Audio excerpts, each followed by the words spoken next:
नए variant Omicron से भारत में हो सकती है इतनी मौतें, एक्सपर्ट ने जताई आशंका।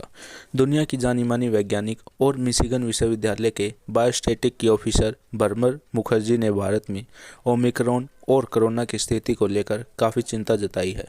उन्होंने कहा है कि देश में कोविड-19 के तूफान में फंस चुका है। इसके अलावा भी उन्होंने कई सारी आशंकाएं भी जताई हैं।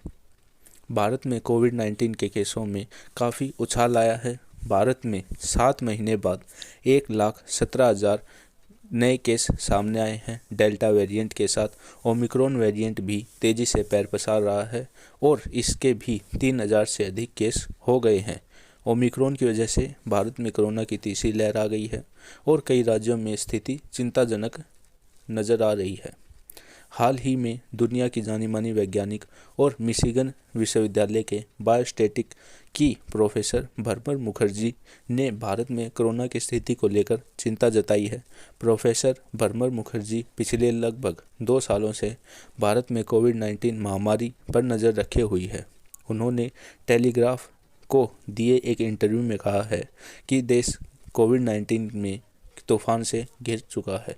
हमारे मॉडल के मुताबिक भारत में ओमिक्रॉन के बहुत ज़्यादा मामले आने वाले हैं। हम ये मान रहे हैं कि भारत में जिन लोगों को कम से कम वैक्सीन की 1 डोज लगवाई है या फिर दोनों लोग 2 या 1 बार संक्रमित हो चुके हैं, उन लोगों में से 50% लोग ओमिक्रॉन वेरिएंट से संक्रमित हो सकते हैं।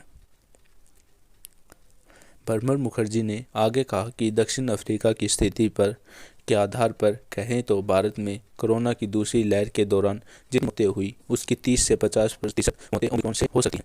भारत के लिए अच्छी बात यह है कि यहाँ काफ़ी लोगों को वैक्सीन की 1 डोज या दोनों डोज लग चुकी है और काफ़ी सारे लोग पहले भी संक्रमित हो चुके हैं। हमारे अनुमान के मुताबिक ऐसे लोगों की संख्या 40% है, यानी बिना बूस्टर डोज के भी आबादी का ये हिस्सा ओमिक्रॉन से दोबारा संक्रमित होने पर जल्दी रिकवर करेगा। हो सकता है कि वैक्सीनेशन के बाद ओमिक्रॉन वाले संक्रमितों को अस्पताल में भर्ती न होना पड़े, मुखर्जी ने कहा। लेकिन इसमें से तमाम उम्मीदें केवल अनुमान पर आधारित हैं। इनमें से कई बातें सच हो सकती हैं और कई गलत भी। गंभीरता और मौत का अनुमान लगाना मुश्किल।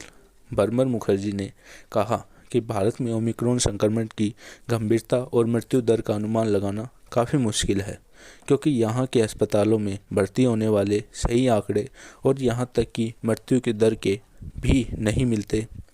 हम अमेरिका में भी देख सकते हैं कि वहाँ पर मौतों के आंकड़ों में इजाफा ओमिक्रॉन और डेल्टा से ही नहीं बल्कि खराब स्वास्थ्य सेवाओं के कारण भी बढ़ा है। डॉक्टर भरमर मुखर्जी कहती हैं कि ओमिक्रॉन से सुरक्षित रहने के लिए क्या उपाय अपनाने चाहिए। इस बारे में लोग काफ़ी भ्रमित हैं। भले ही ओमिक्रॉन इतना खतरनाक नहीं है, लेकिन अगर इससे इतना सुरक्षित नहीं रहा गया तो यह काफ़ी अधिक फैलेगा और अपना विशाल रूप दिखाएगा। इसमें सिर्फ हेल्थ सेक्टर ही नहीं बल्कि हर सेक्टर प्रभावित होगा।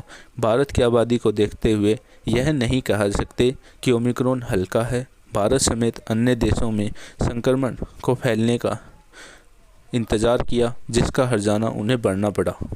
इसलिए अगर पहले से ही स्वास्थ्य सेवाओं पर ध्यान दिया जाए तो देश को फिर से लॉकडाउन से बचा जा सकता है।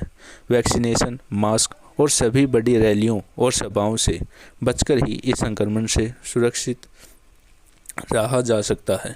लेकिन अगर अभी भी इस वेरिएंट को अधिक खतरनाक न मानते हुए सभी नियमों को ताक पर रखेंगे तो जाहिर सी बात है कि यह भीषण रूप ले लेगा। खतरा दोनों जगह है। ओमिक्रॉन को माइल्ड और कम खतरनाक बताए जाने को लेकर मुखर्जी ने कहा कि वैक्सीन के कारण मौतों के आंकड़ों और अस्पतालों में भर्ती होने की संख्या को कम किया जा सकता है, लेकिन इस खतरे में 2 हिस्से हैं।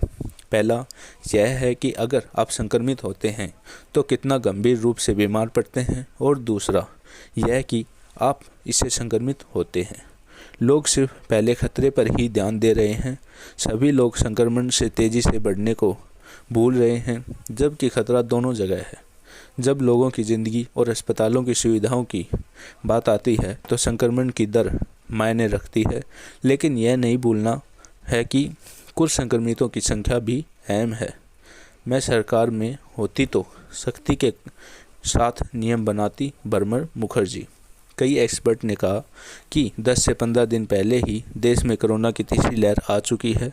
इस बात पर बर्मर मुखर्जी कहती हैं कि दिसंबर में ही ओमिक्रॉन की पहचान हो गई थी और अगर मैं सरकार में होती तो उसी समय मास्क लगाना और बूस्टर डोज लगवाने को लेकर सख्त नियम बनाती।